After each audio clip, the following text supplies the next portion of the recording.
Bonjour à tous et bienvenue dans cette vidéo relative à la nomination d'un nouveau directeur général au sein d'une SAS. Vous pouvez accéder à la formation sur la rédaction des actes nécessaires à cette opération en cliquant sur le lien dans la description de la vidéo. Vous aurez accès à de nombreuses autres formations relatives à la vie sociale d'une société. Dans cette formation, je vais vous présenter avec des actes types comment je rédige le rapport du président, la convocation des associés et du commissaire aux comptes, les pouvoirs des associés, le projet de procès-verbal d'assemblée générale, la déclaration de non-condamnation du nouveau mandataire social et le texte des résolutions proposées à l'Assemblée générale. Je vous communiquerai les actes sur lesquels je travaille pour réaliser mes dossiers auprès de mes clients. Dans cette formation, vous disposerez d'une vidéo par acte expliquant comment je les prépare.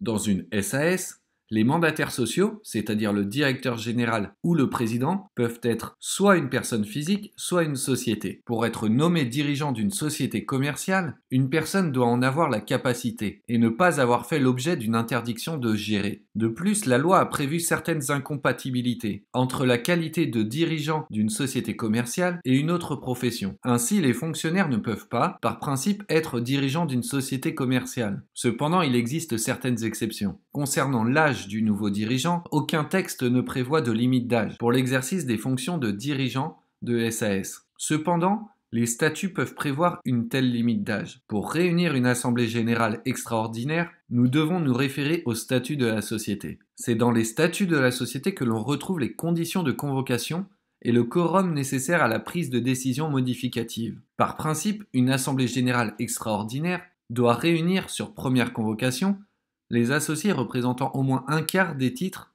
constituant le capital social. Si le président de l'Assemblée constate que les associés présents ou représentés ne représentent pas cette quotité du capital, il est nécessaire de reconvoquer les associés à une assemblée générale qui ne peut pas être tenue plus de 2 mois après la première assemblée. Les statuts peuvent prévoir une majorité nécessaire beaucoup plus forte. Dans une société par action simplifiée, les règles d'adoption d'une telle nomination peuvent nécessiter l'unanimité des associés.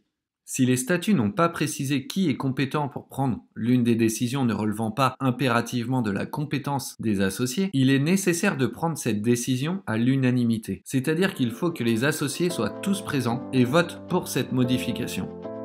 Vous retrouverez la suite de cette vidéo sur la plateforme faitesledroit.com en cliquant sur le lien dans la description de la vidéo. Sur cette plateforme, vous aurez accès à de nombreuses formations sur la vie sociale d'une société.